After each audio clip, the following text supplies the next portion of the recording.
I know that you're big into AI. Yeah. And I'm starting to use it more and more and more. And I've learned what the use is for, but I want to hear from you who coaches, and I know you've taught at, I saw you at the Glover U in January, the summit, you were teaching about AI. Yes. Talk to me a little about your experience with AI, what you're doing with it. Yeah. So the moment that I was exposed to the idea, the first thing I thought about was Sarah Connor and Terminator. Yeah. That's because that's our group. That's our age group. Right, oh, yeah. Right. So that was the first thing. Yeah. And Skynet. For sure. And I was like, no. And then I got to the part where I would see that someone was using it and I'd be like, I see you're using AI. And I think that the moment that I learned that the younger generations, like Gen Z, like they're absolutely living in it. And then I went, oh, wait a second. Like, this isn't going anywhere. And so at that moment, I realized that I need to play in the sandbox. I need to learn it, especially as a coach, to be aware of all the different angles of it. And so I went from pointing, like, why were you using that, you cheater, to there's a better way to do what you're doing with it, and let's talk about that versus jealousy or hater on it. And so my take on AI is this: if you worked in a factory and your warehouse, and your job was to put things on a shelf, pick up boxes, put them on shelves, over time you're going to go home, be exhausted. Over time, you are going to be irritable when you go home.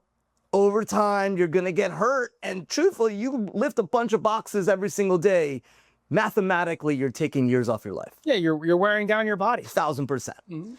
Now, if you could put on an exoskeleton and all of a sudden now, like Go-Go Gadget arms, and you can now lift things up and move boxes left and right, you're going home happier. You're going home not hurt. And everything is better. You're not worn down. Yeah, and efficient.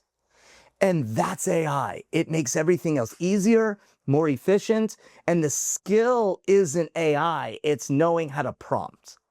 And knowing that not all models or computers, whether it's Perplexity or whether it's Gemini or ChatGPT or Grok, they all aren't equal, and they all have their places.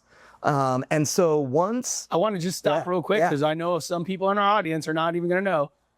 And I don't want to get into an AI class. When you say prompt, you're not talking about like a C command prompt from MS-DOS. Right. You're talking about basically describing to the AI what you want. Yeah, so for example, I haven't taken a class on how to prompt. I've never gone to school for it. And yet, before I do anything that I'm trying to do some heavy lifting, lift some heavy boxes, I'm going to ask. So if we use ChatGPT or Gemini for this example, I'm going to say what my desired outcome is. And I'm going to stay in an interaction with it to build out a prompt for it to tell me what the best thing to copy and paste to get a consistent desired outcome each time.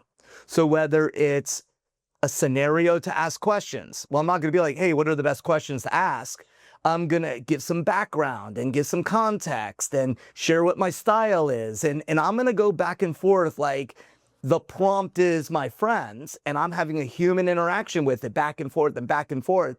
And then even at the end, I'm going to ask, is there anything I didn't ask or any details that were missing that you would add to this? Then it's going to give me whatever the answer is. And then I'm going to say, okay, now what should I copy and paste? Yeah. And then it's going to give it to me, and boom.